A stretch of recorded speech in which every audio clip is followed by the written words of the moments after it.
Aleluias. Abra suas Bíblias comigo no livro de 2 Reis. Nós já cantamos a mensagem de hoje e nós vamos continuarmos falando sobre essa mensagem de hoje. Então, mesmo sentado, e se você quiser permanecer com a sua Bíblia aberta, para você tomar nota de algumas coisas que possa trazer edificação para a sua vida, permaneça com a Bíblia aberta, grifando as palavras, aprendendo mais daquilo que o Senhor tem para as nossas vidas.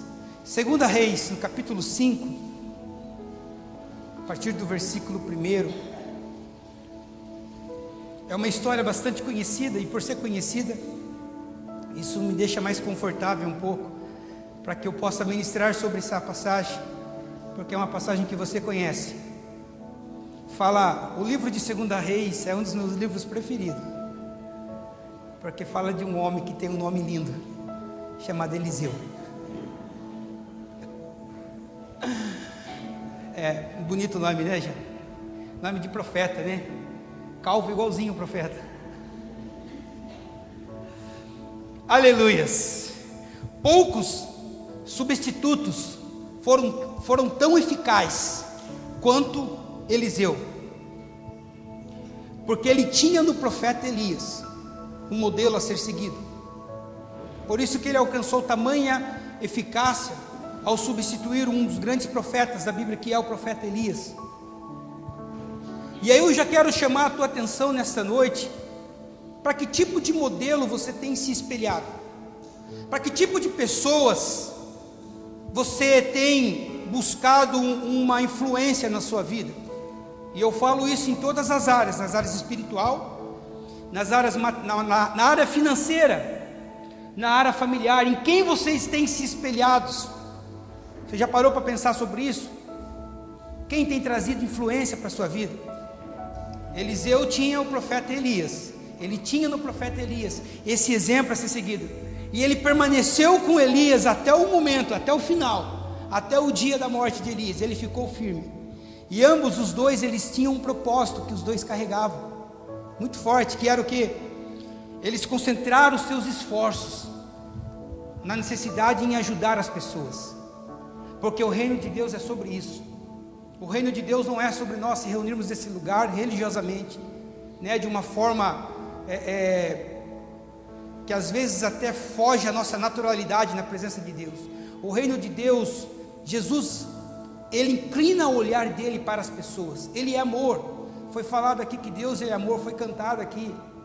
Deus, o amor, ele é uma pessoa, ele é Deus. Para que você entenda o que é Deus, quando você olha para sua esposa, para o seu esposo, do que você chama ele? Ele é uma pessoa. O amor é uma pessoa. Deus é uma pessoa. E o que Deus quer é que nós sejamos a extensão da vontade do reino dele sobre essa terra, em ajudar pessoas. E Elias e Eliseu, eles cumpriram bem esse papel.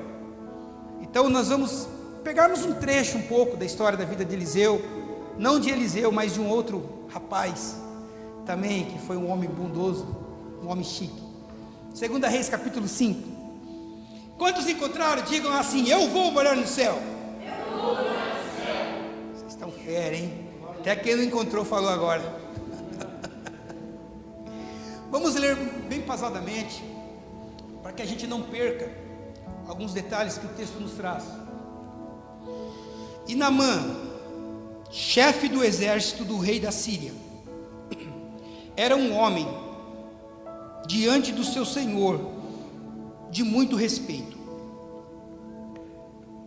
porque por ele o Senhor dera livramento aos sírios, e era este varão homem valoroso, porém leproso.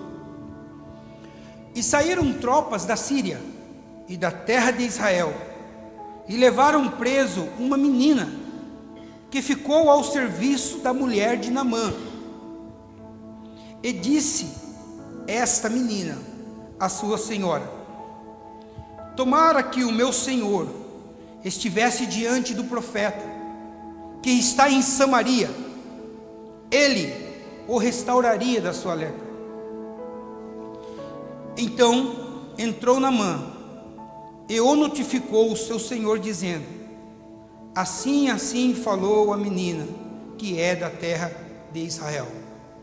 Ou seja, tudo que a menina falou para ela contou para o Naamã. Então, Naamã, ele foi ao rei da Síria. Ele foi no rei e contou a Naamã, e contou ao rei: vai, anda, enviarei uma carta ao rei de Israel. Isso ao rei da Síria falando para Naamã. E foi, e tomou na sua mão 10 talentos de prata, e 6.000 ciclos de ouro, e 10 mudas de vestes, e levou a carta ao rei de Israel, dizendo: logo, em chegando a ti esta carta, saibas que eu te enviei Naamã, meu servo, para que o restaures da sua lepra. E sucedeu que, lendo o rei de Israel a carta, rasgou as suas vestes e disse: sou eu Deus para matar e para vivificar, para que este envie a mim, para que eu restaure a um homem da sua lepra? Pelo que deveras, notai, peço-vos, e vede que busca ocasião contra mim. Esse rei da Síria, ele está querendo treta.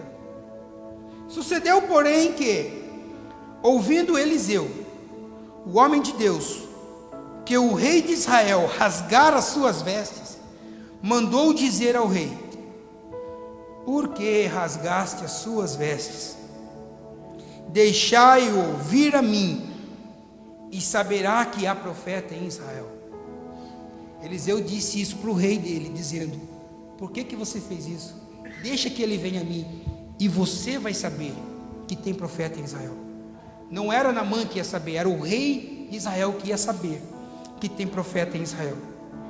Veio, pois, Naamã com os seus cavalos e com o seu carro, e parou à porta da casa de Eliseu.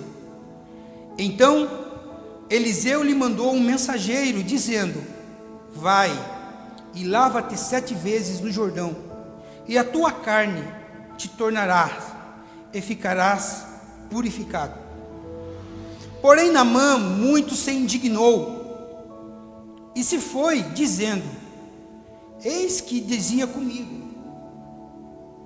Isso aqui é Naamã pensando com ele mesmo, dizendo: certamente ele sairá, por-se-á diante de mim, e invocará o nome do Senhor, o seu Deus, e passará a mão sobre o lugar, e restaurará o leproso. Não são porventura Abana e Farpar, rios de Damasco, melhores do que todas as águas de Israel? Ele disse isso porque Eliseu tinha pedido para que ele fosse ao rio Jordão se banhar. O rio de Abana e Farpar eram 2 rios que cortavam a Samaria, e eram os 2 rios limpos, que eram os principais rios que traziam a irrigação para o plantio daquela região. Então era rio limpo, onde a água era praticamente potável. O rio Jordão, as suas águas eram escuras, o rio era sujo, tanto que o fim dele ele terminava no Mar Morto. Era um rio terrível. E aí ele levanta esse questionamento: mas poxa, tem tantos rios bons como Abana e Farpar, que são 2 rios limpos, eu poderia mergulhar. O que esse cara me manda aí no rio Jordão? Não me poderia eu lavar neles, versículo 12, e ficar purificado? E voltou-se e foi com indignação.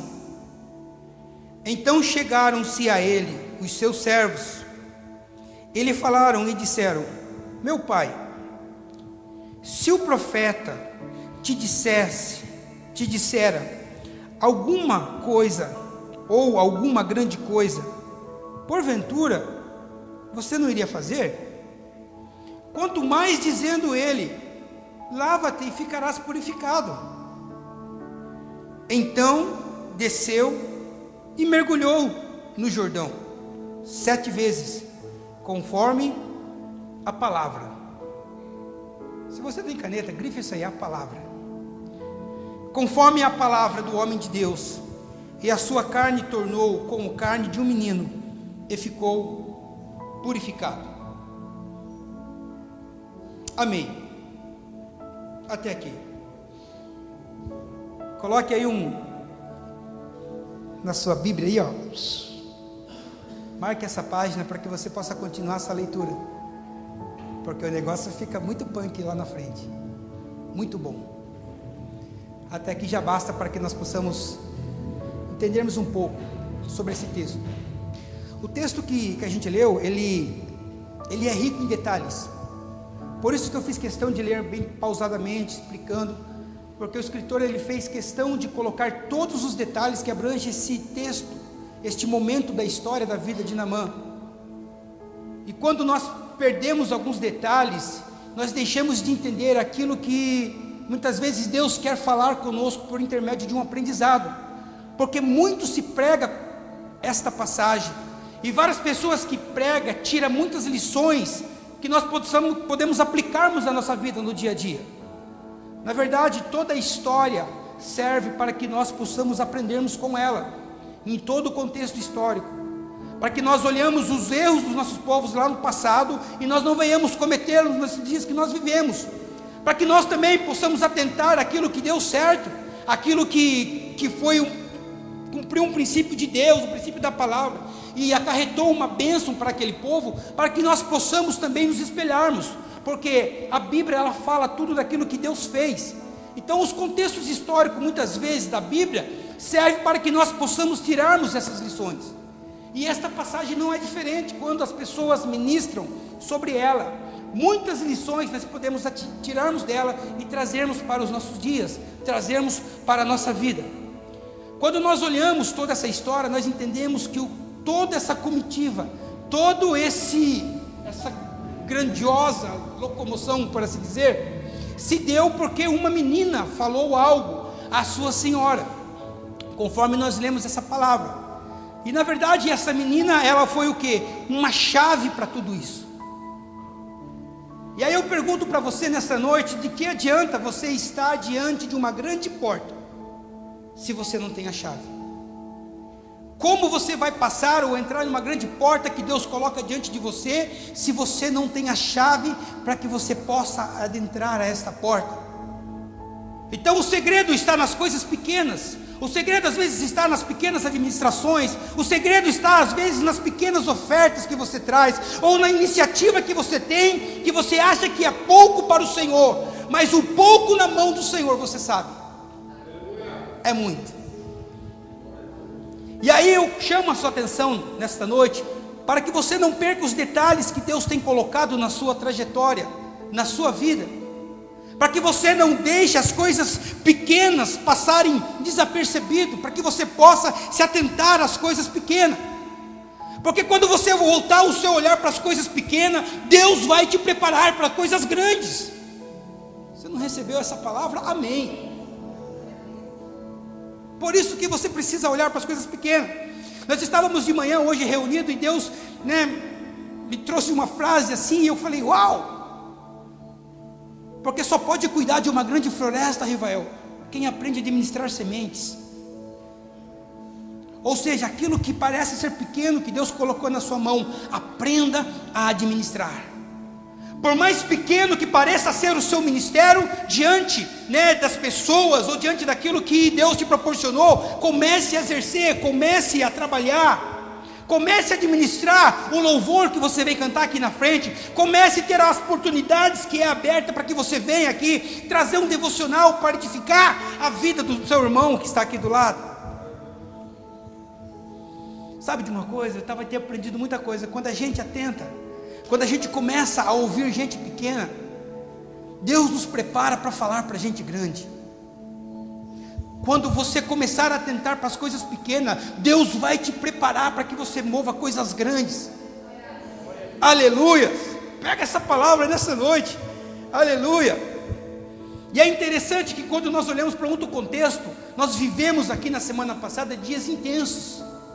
Eu tenho certeza que aqueles que participaram foram extremamente edificados. Embora foi uma proposta de aprendizado sobre missões, nos trouxe uma clareza e uma edificação na nossa vida espiritual. na nossa vida comportamental diante da igreja, diante da missão que Deus faz com que nós vivamos. E aí eu entendi, olhando com outro olhar clínico, porque toda a informação que nós adquirimos no decorrer das nossas vidas, nós adquirimos também uma experiência, para que nós possamos aplicarmos a informação que nós aprendemos nas coisas que a gente vai vivendo. Por exemplo, foi falado muito de missões no último fim de semana, e eu entendo, olhando esse texto com outro olhar, que esta menina, ela foi uma missionária enviada por Deus. Por quê? Porque geralmente Deus, quando Ele quer trabalhar no meio de um povo, no meio de uma nação, seja num grupo, um agrupamento de pessoas, Ele vai levantar um, e geralmente são as pessoas que têm influência sobre as outras pessoas.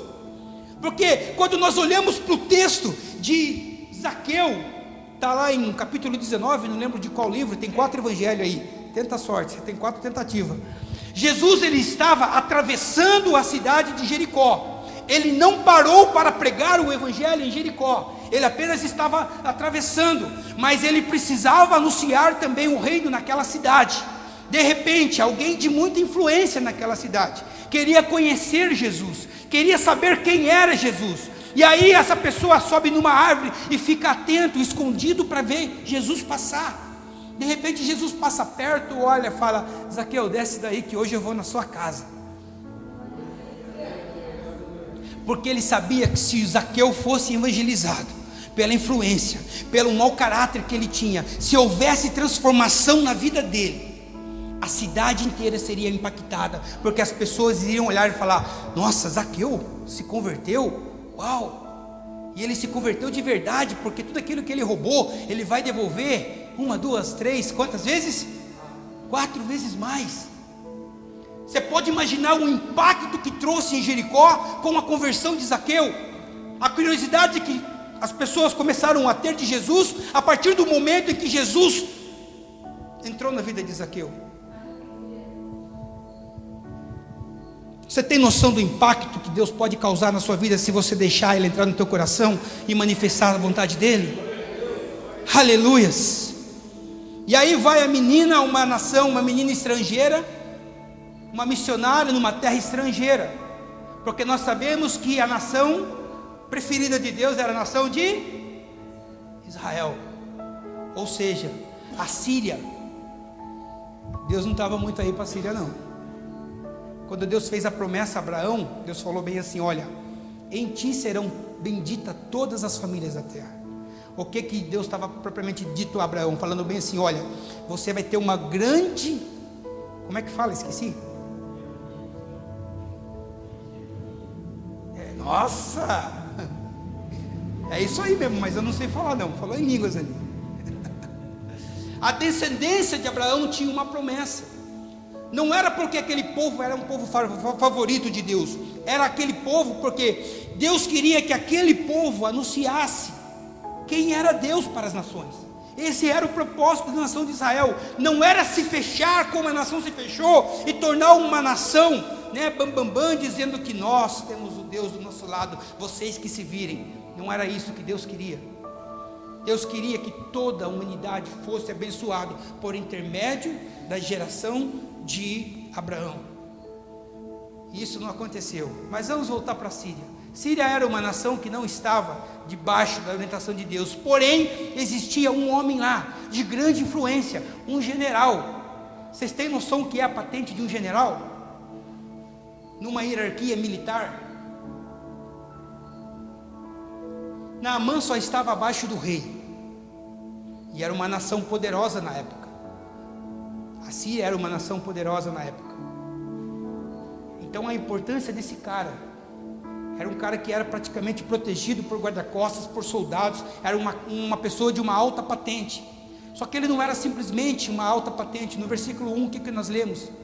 Ele era o cara, porque por meio dele, por amor a ele, Deus deu a vitória à nação da Síria, de uma nação que nem era uma nação de Deus, uma nação que propriamente Deus tinha escolhido, mas por intermédio de Naamã, Deus deu a vitória àquela nação. Em muitas guerras ainda foi contra a nação de Israel, que é a nação de Deus. E numa dessas guerras, essa menina foi levada cativa. E aí Deus, olhando tudo o quadro, nós entendemos que havia um propósito de Deus para todas as coisas. Conforme Salomão escreveu, há um propósito de Deus, há um propósito para todas as coisas debaixo do sol. E aquela menina, ela libera uma palavra para uma pessoa de influência. E aí essa pessoa, o que ela precisou fazer? Primeiro, deixar o orgulho de ouvir a sua mulher. Numa coisa que parecia absurda, porque a mulher tinha ouvido uma escrava. Talvez ele pensou, poxa, não tem nada a perder, vamos ver o que dá. Aí ele foi no rei, libera a palavra, ele fala assim, assim falou. Porque a menina disse isso, assim, assim, assim, eu quero tentar. Como o cara ele era muito querido do rei, o rei falou, não, você vai, só que você não vai sozinho. Eu vou dar uma carta oficial para que você leve ao rei de Israel. Eu vou pedir para que o rei de lá cure você. E você não vai de mão abanando, não. Você vai levar tesouros, você vai levar ouro, vai levar prata e vai levar roupas. Roupa chique, presente, por quê? Para tentar assegurar a cura do Naamã. E aí sai aquela comitiva, um homem importante. Você consegue imaginar quantos soldados acompanharam Naamã nessa jornada? Olha o que ocasionou uma palavra liberada por aquela menina. A nação da Síria ficou desguarnecida porque o seu principal general estava saindo em busca de uma causa própria.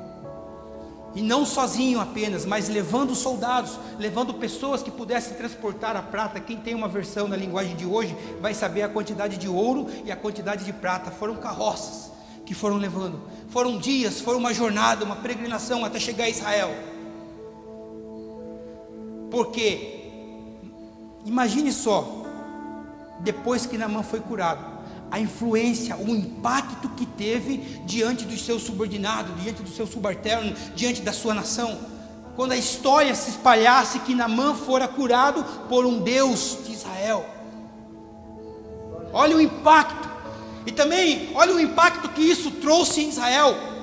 Quando um general de um outro país vem para a nação de Israel para ser curado, com toda aquela comitiva. Você imagina quando aquela comitiva passava pela cidade? Chamava atenção, todo mundo se perguntando o que estava acontecendo, é outra invasão de novo? Não, era alguém procurando a cura, era alguém deixando o orgulho de lado, era alguém procurando respostas, porque todos nós ansiamos por algo na nossa vida. O ser humano anseia uma busca incessante para uma completude da sua vida, aonde nós hoje entendemos que nós só encontramos em... Me ajudem a pregar aí, gente, em Deus. Glória a Deus. Vamos voltar para o texto. Aonde a menina estava?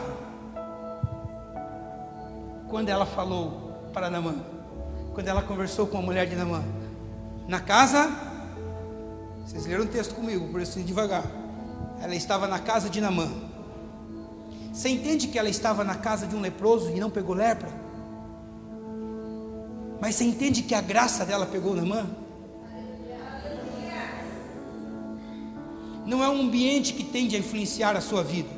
Não é a cultura que nós temos no nosso país ou na nossa cidade que vai nos influenciar, que tende a nos influenciar. Não, é a sua graça que tem que pegar essa cultura de lixo.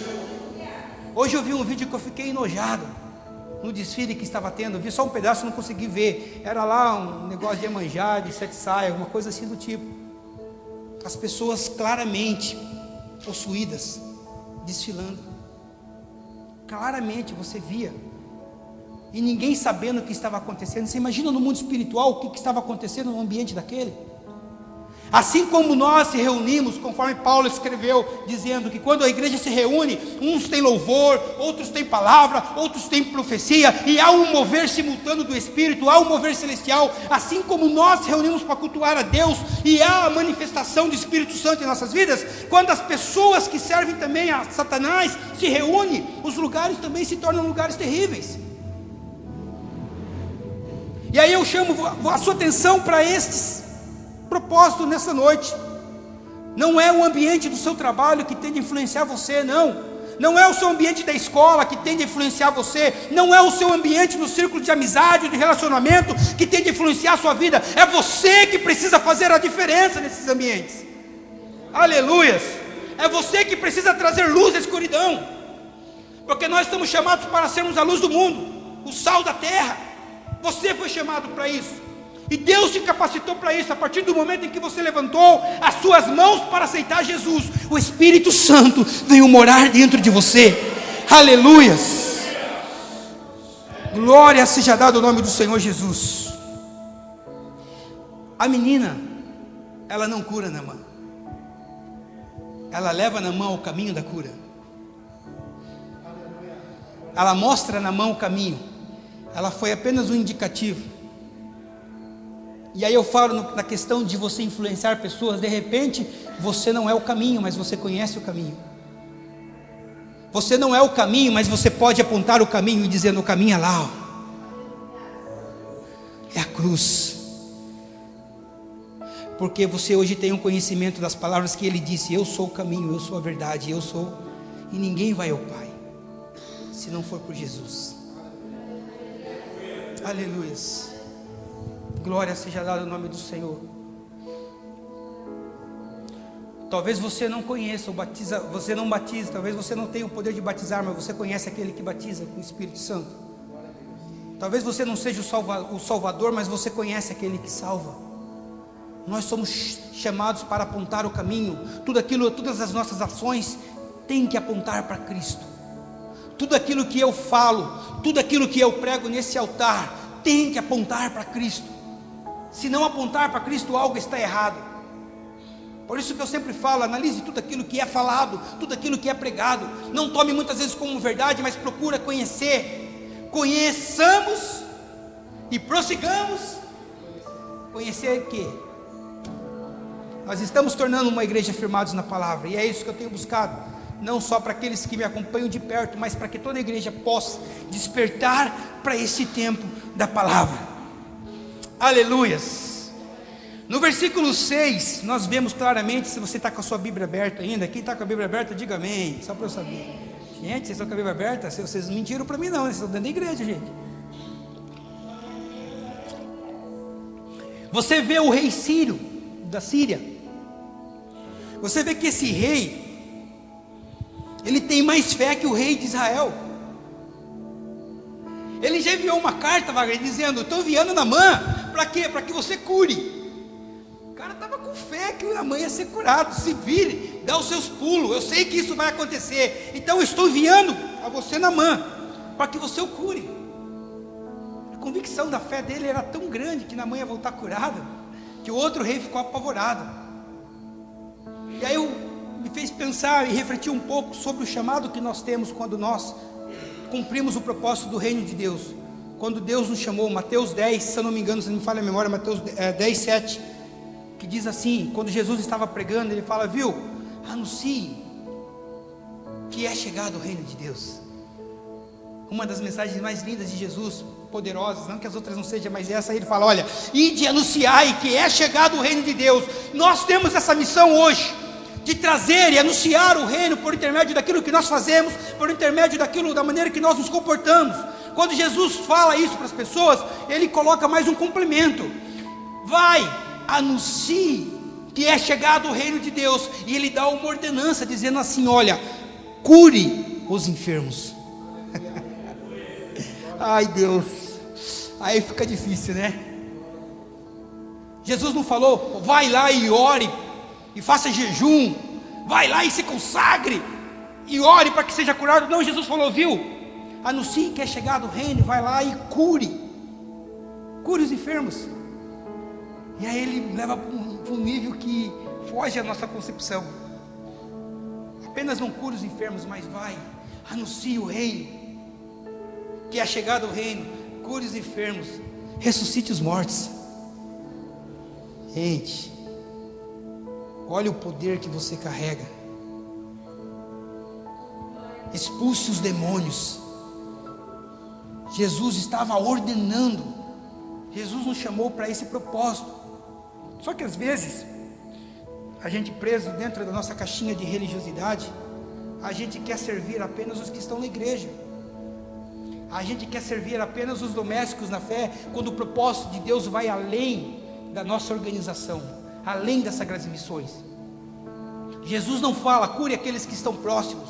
Sabe o que Jesus fala? Curem aqueles que estão lá fora. Porque o reino de Deus é sobre isso, é sobre pessoas, não é sobre um agrupamento de pessoas que religiosamente se encontram para louvar, para adorar. Não, o reino de Deus é muito mais do que isso. O que Jesus estava falando era: vocês precisam amar as pessoas a ponto de se compadecer quando vocês virem um viciado e orar e libertar aqueles viciados, porque vocês têm a liberdade sobre a vida de vocês. É sobre isso que Jesus estava falando, sobre colocar as mãos sobre aquele que tem algum problema e falar: olha, está repreendido esse vício pelo nome de Jesus. E não importa se a pessoa vai vir para a igreja, ou para a nossa igreja, ou vai vir para outra igreja, ou para alguma igreja, não importa. Jesus apenas nos chamou para amarmos e servir. Isto é servir. A autoridade está sobre as nossas vidas, porque quando nós aceitamos e cremos na palavra, Jesus dizendo bem assim: ó, se as minhas palavras estiverem em vós, então tudo o que pedirdes vos será feito, dado.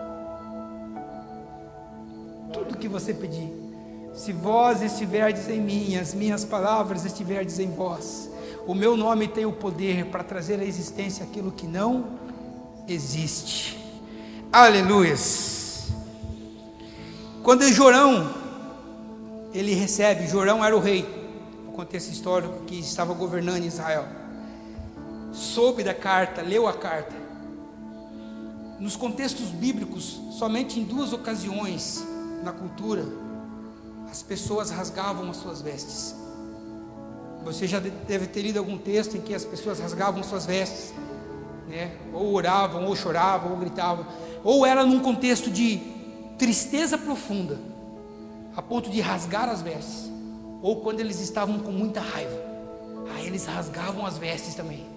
O rei, quando recebeu a carta, ficou tão injuriado, com tanto sangue nos olhos, rasgou as vestes de raiva e falou: por acaso sou eu Deus?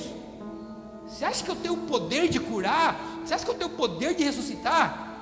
Esse cara sabe que eu não tenho esse poder. Por que ele está fazendo isso? Ele está procurando um pretexto para, caso Naamã não seja curado, ele vir tentar contra a nação de Israel. Era esse o pensamento de Jorão dentro desse contexto. É interessante que provavelmente Jorão conhecia Eliseu, tinha ouvido falar de Eliseu, porque Eliseu era um profeta de grande relevância no seu tempo. Só que ele hesitou em envolver Eliseu, ele não chamou Eliseu, ele não informou Eliseu sobre aquele acontecido. Ele guardou para si, rasgou as vestes, chorou, ficou injuriado, com raiva. Só que Eliseu, vocês conhecem a história de Eliseu? Gente, é bom esse Eliseu, a história desse Eliseu é terrível, mas a história do profeta, sou fã do Eliseu, do profeta Eliseu, porque quando estava acontecendo isso lá no palácio, Eliseu foi aquele que pediu porção dobrada de Elias. Falei de porção dobrada para a Rosana, quase que eu unge a Rosana 2 vezes. Está querendo a porção dobrada, né? Um em cada mão, tá? Talvez um dos maiores profetas, na minha visão, ou o maior, foi o profeta Eliseu, pela relevância, pela realização de milagres e curas que ele fez por intermédio do poder de Deus. O profeta Elias, vocês conhecem a história. Chegou um momento em que o profeta Elias orou pelos mortos, o morto ressuscitou, orou, caiu fogo do céu perante 800 homens, e as pessoas viram caindo fogo do céu. Esse era Elias. Ele chegou no momento e ele combateu mais de 800 soldados sozinho e matou todos eles. Esse era Elias, que orava, as pessoas ressuscitavam, que multiplicava a farinha, que multiplicava o azeite. Em toda a história, em todo o tempo que Elias viveu, ele operou 7 milagres de extremamente relevância, que a Bíblia cita. E aí Eliseu também, ele era um aprendiz de profeta, e ele olhando, se espelhando em Elias, ele olhava e falava: quero ser igual a esse cara. Aí ele chega diante de Elias numa determinada ocasião e fala bem assim: viu, eu sei que um dia você vai morrer, eu quero ficar no seu lugar, só que eu não quero ter isso que você tem, eu quero ter o dobro que você tem, eu quero a porção dobrada. Elias, oxe, carinha mais pretensioso, Então vamos fazer o seguinte, Eliseu. Você vai me acompanhar daqui para frente. E no momento em que eu morrer, ou for arrebatado, ou sair dessa terra, e você estiver junto, você vai receber porção dobrada. A partir desse dia, a vida de Elias, eu não digo que virou inferno, mas foi terrível, porque Eliseu não desgrudava de Elias. Aonde Elias ia, Eliseu estava lá, porque a qualquer momento Elias poderia deixar essa terra. E você que conhece a história, só existiram 2 homens que não experimentaram a morte. E adivinha qual é um? Elias. Ele não morreu. Chegou num determinado momento da vida dele que Deus o tomou, o arrebatou, mandou uma carruagem de fogo, e a única coisa que ficou foi a capa dele. E quem que estava junto? Para sua capa. E ele viu Elias sendo levado ao céu. Automaticamente o que ele teve na vida dele? Porção dobrada. E aí você vê toda a biografia de Eliseu, você vê que a Bíblia relata que ele operou, por intermédio do poder de Deus, 13 milagres. Elias operou, vocês lembram? 7. Eliseu operou 13. Mas que diacho de porção dobrada é esse, que nem, né? Para chegar no 14. 2 Reis, capítulo 13, versículo 20. Quando sepultaram Eliseu, era no início de ano. Todo início de ano os moabitas vinham atacar Israel. E no lugar onde sepultava Eliseu, num determinado tempo, estava sepultando um outro homem. Quando eles estavam cavando o túmulo para sepultar esse outro homem, os moabitas começaram a atacar Israel. E na pressa de enterrar logo o morto ali, o que eles fizeram? Tinha uma cova que estava mais fácil. Era a cova de quem? Eliseu. Quando eles colocam um morto, e o morto toca os ossos de Eliseu, o que acontece? O morto ressuscita. Quantos milagres? Esse era o cara que estava ali em Samaria, quando chega a carta do rei.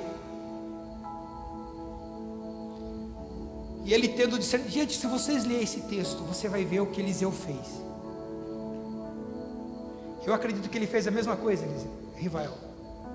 No momento em que o rei estava lendo a carta, com certeza o espírito de Eliseu estava lá com o rei. E Eliseu ficou sabendo que o rei tinha rasgado as vestes. E qual foi a reação de Eliseu? Por que fazer isso? Por que você fez isso? Por que rasgaste suas vestes? Isso aí foi uma palavra de vergonha para o rei. A palavra foi uma palavra vergonhosa e descrente para aquele rei não acreditava. Governava uma nação que era uma nação eleita de Deus, mas não conhecia o Deus que protegia aquela nação. Estava na nação atuando como rei, mas não conhecia o Deus a quem aquela nação adorava. Estava inserido num grupo, mas não conhecia o Deus que movia naquele grupo. E hoje existem crentes dentro da igreja que não conhecem Deus. Existem cristãos que vêm no culto, cultua, louva, adora, até sente os arrepios, mas não conhecem Deus com profundidade. Crente de 50 anos, Wagner, que fica andando em águas rasas ainda, quando Deus quer nos levar a águas profundas, quer te levar para que você cure os enfermos, para que você chegue na sua casa com autoridade, coloque as suas mãos sobre aquele familiar enfermo e fala: enfermidade, em nome de Jesus, sai agora. Aleluia. Não conhecem Deus. Qual foi o maior conselho que Davi deu a Salomão? Conheça o Deus do seu pai, filho. Davi chegou a Salomão e falou: olha, eu ia construir o templo, mas não vai virar não, não vai dar certo não, porque olha, Deus, né, tesourou aí, ó, quem estava na semana passada aí no negócio aí, pegou.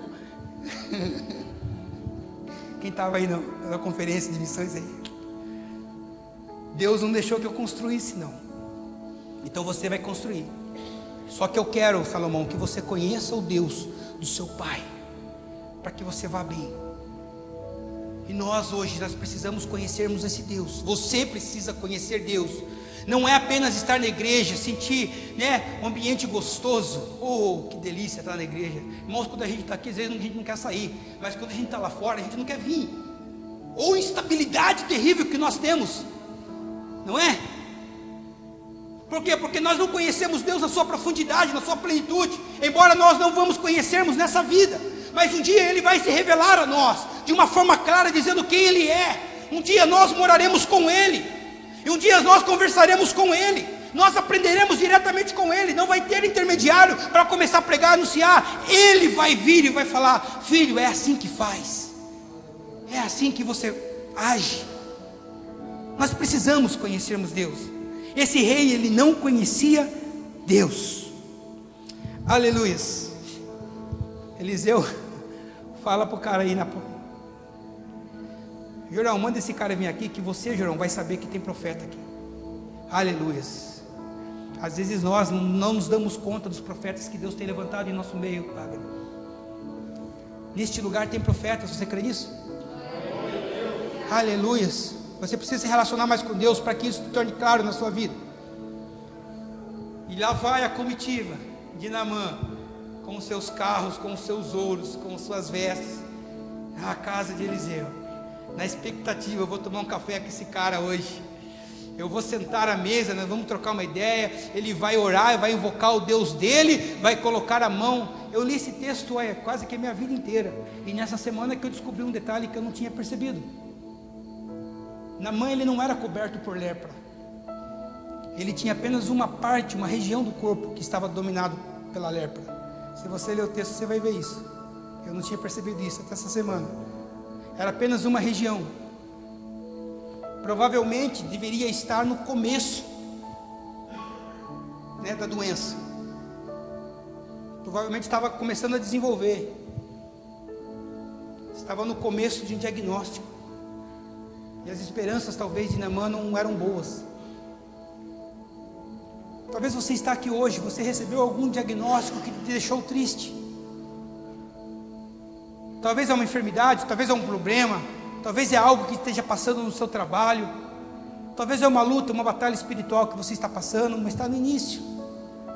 Deus te trouxe aqui para hoje, para que você deixe de orgulho e mergulhe com uma intensidade nas águas que Ele tem, para que você viva dependente dEle. E aí ele chega na porta de Eliseu, e Eliseu nem olha para o cara. Aliás, nem fala diretamente com Naamã. Um general.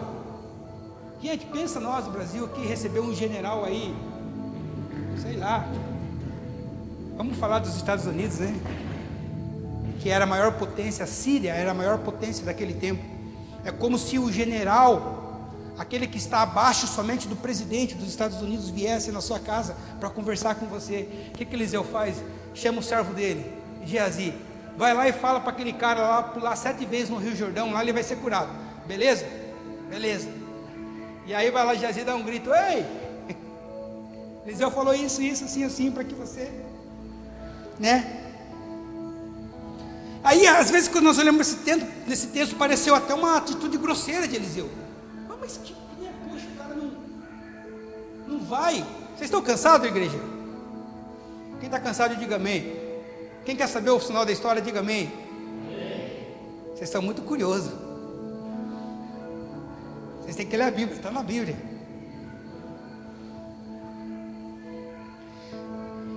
Manda dar o recado. Ele vai lá e dá o recado. Ele fala. E pareceu uma atitude grosseira de Eliseu, né? Nem foi falar com o cara. Nossa, que arrogância de Eliseu. Só que Eliseu, ele era hebreu, ele era israelita. E você sabe que os israelitas, os hebreus, eles têm alguns mandamentos que eles precisam guardar. Aí você já está entendendo por que Eliseu não foi falar com ele. Levíticos no capítulo 13, no versículo 46, fala que todos os israelitas não podem ter contato com aquele que tem. Aí você entende por que Eliseu não foi falar com o cara. Porque não precisa quebrar princípio para fazer a vontade de Deus. não precisa quebrar mandamento para fazer a obra de Deus. Você está entendendo isso? Nós temos princípios cristãos, você tem princípios da palavra. E para que você faça isso, você não precisa quebrar eles para fazer a obra de Deus. Não, você pode guardar os princípios, você pode guardar os mandamentos e fazer a obra. Você pode estar em ambientes que muitas vezes pareçam um ambiente hostil para a sua fé, mas você não precisa quebrar os seus princípios para que você se achegue a eles, não. Porque você sabe que você carrega. Eliseu não quebrou o princípio, muito pelo contrário, ele esteve à distância. Se você vai ler o capítulo, você vai entender que ele depois recebeu Naamã na casa dele para conversar, mas isso aí já é uma outra história. Deus liberou, através do profeta Eliseu, uma mensagem para que o mensageiro entregasse. Hoje nós temos uma mensagem que Deus nos deu também, para que nós entregamos às pessoas que estão impuras, as pessoas que estão tomadas por pecado. Deus nos deu essa mensagem. Qual é essa mensagem? É a cruz de Cristo, é o sangue de Jesus que nos purifica de todo o pecado. O sangue tem o poder de purificar os seus pecados. Talvez você entrou aqui se sentindo um caco hoje, envergonhado de estar na presença de Deus. Mas se você se dobrar a Deus e pedir perdão e falar: Senhor, me perdoa, me purifica com teu sangue. A mensagem que nós temos hoje como mensageiros é: lava-te, purifica-te, nasça de novo, viva uma vida para Deus. Essa é a mensagem que nós carregamos. O sangue de Jesus hoje é o que nos purifica, é que limpa a nossa carne, é que limpa o nosso pecado. E algo interessante nessa palavra era que Naamã, ele conhecia Deus. O infeliz conhecia Deus. Ele não servia Deus, mas ele conhecia Deus. Porque ele fala assim: eu pensei que quando eu chegasse lá, ele fosse orar ao Senhor. Ele sabia. E aí ele cumprimenta o Deus dele. Então ele sabia que existia um Deus de Israel. Ele conhecia o Deus de Israel. Eu achei que ele ia orar ao Senhor, o Deus dele, e ia colocar as mãos sobre a ferida e ia ser curado. Ah, infeliz. Ele sabia quem era Deus. E eu volto a perguntar para você nessa noite: você sabe quem é Deus? Você sabe verdadeiramente quem é Deus?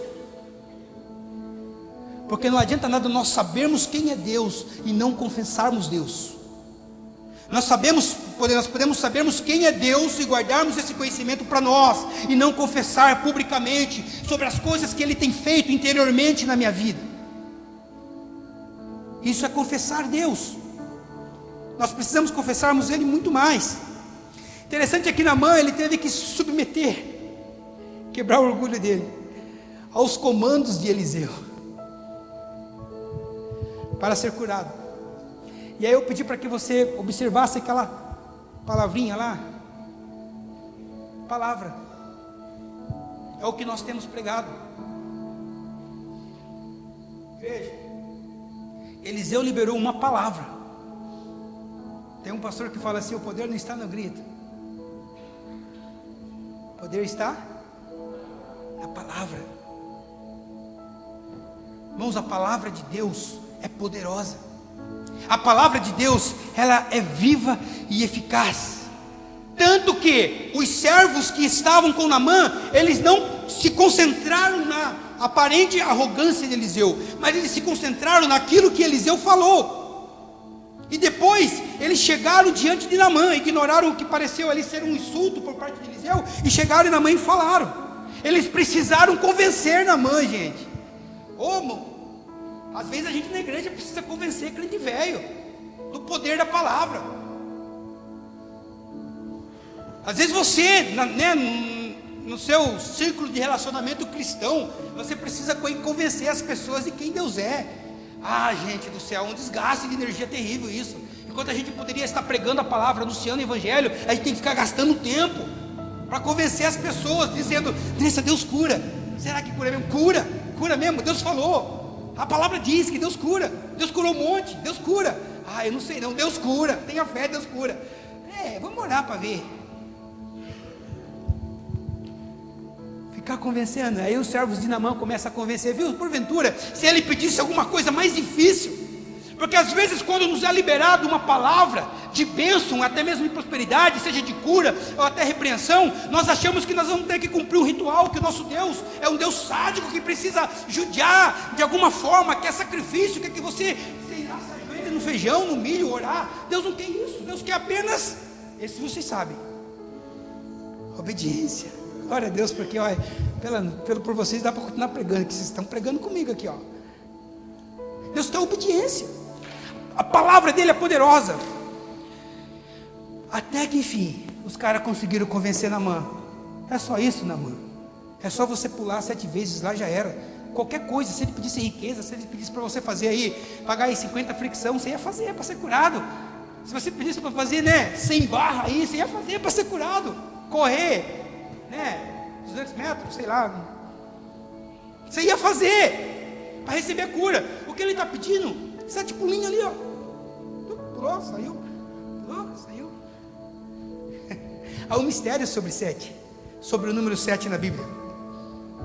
O 7 ele passa a ideia de algo completo quando ele é referido na Bíblia. Esse número 7 tem um grande significado. É como se fosse o número máximo de Deus. Quando Deus pede para que o povo de Israel rodeasse Jericó, foram quantos dias?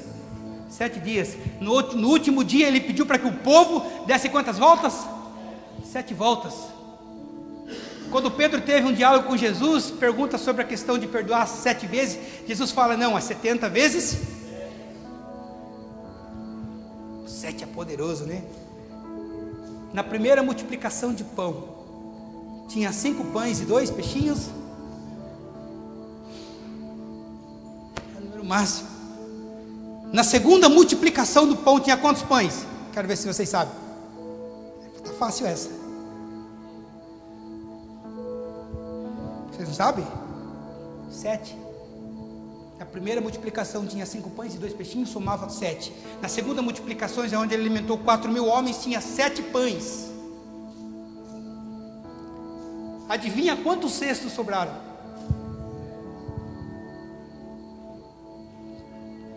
Qual dia Deus descansou? Sabe que o profeta Isaías orou quantas vezes? 7 vezes. Para que a chuva viesse. Na 7ª vez que ele orou, viu lá um negocinho branco, o coração dele explodiu. Desça correndo, avisa a Acabe, manda ele pegar o carro dele e voltar para o palácio, porque vai vir uma tempestade. O cara olhou, céu azul. Na 7ª vez ele viu o milagre de Deus. Deixa eu falar uma coisa para vocês, contando com hoje, quantos dias falta para acabar o mês?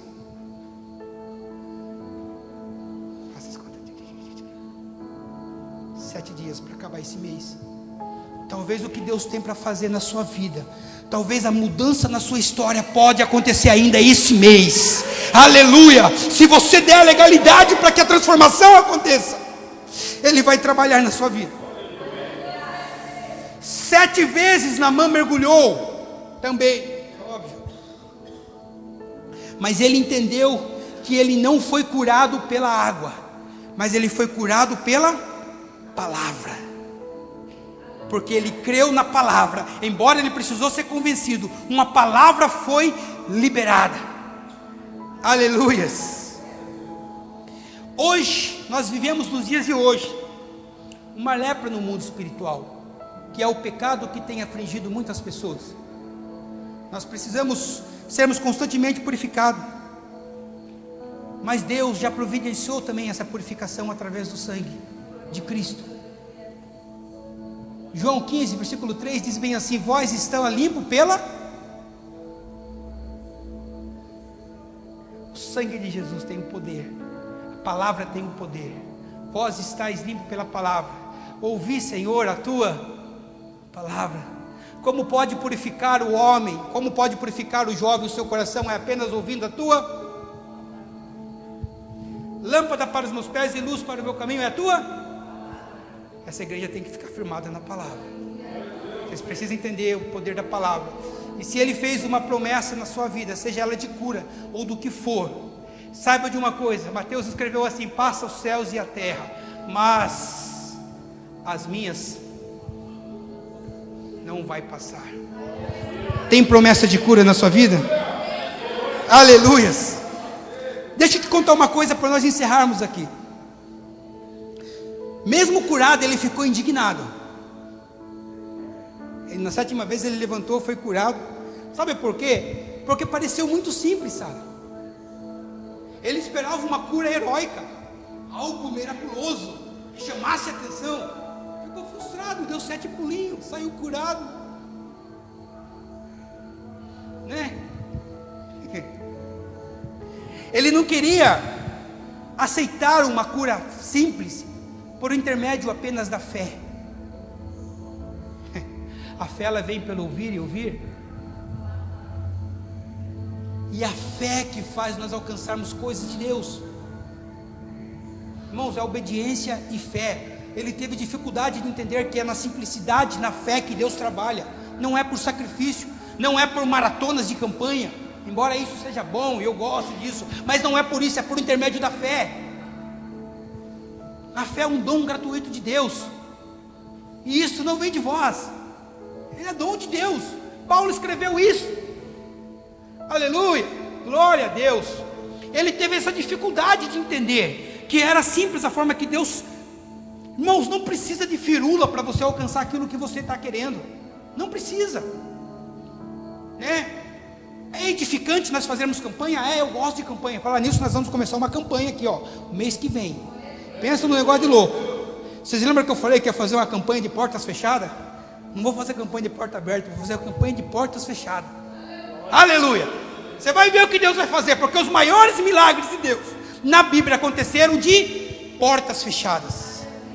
Quando Elias ressuscitou um moleque, a porta estava fechada. Eliseu também ressuscitou um moleque, entrou no quarto, fechou a porta. Quando a filha de Jairo foi ressuscitada, o que aconteceu? Entrou no quarto, o que ele falou? Fecha a porta.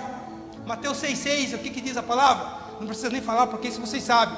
Quando vocês precisarem orarem, falar, vocês entram no seu quarto e Daniel estava orando por Jerusalém quando ele estava na Babilônia, e ele tinha visão de Jerusalém, da direção de Jerusalém pela janela, mas a porta estava. Você não pode perder essa campanha, irmãos. Você não pode perder. Aleluia. Eu não estou despregando o que eu preguei aqui, não. Mas é que esse negócio vai te levar a um nível muito maior ainda. Embora nós sabemos que o que nos faz isso é a fé. Não adianta nada você fazer a campanha também se você, né, eu vou com a fé do pastor. Pode acontecer, você pode receber, né? De repente você não tem fé, você vai caminhar, né? Mas você não tem nem fé para carregar a minha aí. Mas não precisa de muita coisa para você receber aquilo que você tem buscado. Basta você orar. Você tem livre acesso por intermédio de Cristo, que morreu para te proporcionar um livre acesso com Deus. Você pode chegar na sua casa hoje e falar: Senhor, se aquilo que eu ouvi hoje na igreja é verdade, entra com providência, porque eu creio. Isso é a fé. Hoje a gente vê que apenas crer em Jesus, né? Não parece ser significante. Apenas crer no nome de Jesus não parece ter tão relevância assim. Para ter a salvação é só crer no nome de Jesus. Não precisa de nada. Creia apenas que você vai receber. Aleluia. Naamã, ele volta lá depois que ele é curado, irmãos. Você sabe que ele estava carregando, né? Nossa, vai Naamã de novo. Sai do rio com as carroças, com os ouros, com as pratas, com as roupas. Fala, não, vou dar esse negócio para Eliseu agora. Eliseu vai se dar bem agora. Aí ele chega diante de Eliseu, quer ofertar. Eliseu não aceita, e a Bíblia não fala também por que não aceita. Eu creio para mim que aquilo ali já tinha dono, já tinha endereço. Era alguém que estava lá na Síria. Mas isso aí não vem ao caso, fica para um outro dia. Mas o que nós aprendemos com isso para encerrar? É que assim como o dinheiro, assim como o nosso dinheiro, e o dinheiro de Naamã, não tem importância nenhuma quando nós nos deparamos com alguma circunstância de morte. O nosso dinheiro não vai interferir, não vai nos dar e não vai deixar nós de sermos salvos. porque a salvação não está atrelada a bens. Existe uma promessa de prosperidade para aqueles que temem ao Senhor, mas isso também não te salva. A salvação não pode comprar. Uma das palavras mais poderosas liberada por Jesus, ele disse bem assim: de que adianta o homem ganhar o mundo inteiro e perder a sua alma? De que adianta você buscar todas as coisas sobre esta terra e perder a salvação da sua alma? De que adianta você ter o melhor emprego, buscar os melhores estudos, participares, dos melhores círculos de relacionamento, se você perder a sua alma? Que adianta você participar de uma mega ultra igreja e você perder a sua alma? Que adianta você ter toda a riqueza do mundo para viver até os 100 e poucos anos e depois que você morrer, perder a sua alma? A sua salvação não pode comprar. O dinheiro não pode comprar a salvação, a sua salvação. E aí é o momento de nós pensarmos um pouco sobre a nossa vida, sobre a nossa eternidade. Mas isso é mensagem para um outro dia. Eu quero pedir para que você se coloque de pé nesse momento. Aleluia. Está marcadinha a página lá? O que aquele miserável do Geazi fez com a carruagem, com os ouros? Vocês precisam saber o que aconteceu com os ouros. Eliseu não quis. Tem um negócio, depois vocês lêem lá. As pratas, o ouro. Teve um fim. Naamã até levou terra de Israel de alegria. Vou levar terra daqui também. Leia todo o capítulo 5. Você vai ficar emocionado. Feche teus olhos, amém? Feche os teus olhos agora. Quero estar chamando à frente aqui a irmã Vera. Aleluia. Tem alguma irmã? Não é a irmã Vera? Esqueci. Inês. Tem alguma Vera aqui, irmãos? Será que eu estou recebendo um e-mail aqui dos céus, um WhatsApp? Tem nenhuma Vera aqui não, né? Amém, então vem a Inês mesmo. A irmã Inês, pode vir à frente, irmã? Tem alguma irmã para acompanhar ela? Igreja, fique em espírito de oração, porque o que essa mulher está propondo hoje, aleluia, é uma renúncia de orgulho, é uma renúncia de egoísmo, é uma renúncia da própria vida. O que ela decidiu fazer hoje é uma reconciliação com Deus. Aleluia. Hoje ela está aqui reconciliando. Hoje ela está aqui confessando o Deus que ela conhece, confessando publicamente sobre aquilo que nós ministramos nessa noite. Eu não sei se esta palavra te tocou de alguma forma, você que está aqui nessa noite, que ainda não vive esse evangelho que nós vivemos, e que você, se você queira fazer parte também deste reino que nós estamos pregando, se você tem esse desejo de viver como nós vivemos, essa loucura, porque o que nós fazemos é loucura perante o mundo, Rogério. Nós somos loucos. Mas a Bíblia diz, a palavra diz que Deus usa as coisas loucas para confundir as sábias. Feche os olhos, igrejas. Feche os olhos. Se tem alguém aqui nesta noite que queira buscar uma restauração de altar com o Senhor, ou voltar para os braços do Pai, ou renovar a sua aliança com Ele, ou até mesmo aceitar de uma forma pública Jesus como único e suficiente Salvador, se manifeste aí na frente. Alguém vai te trazer aqui à frente. Eu quero orar por você.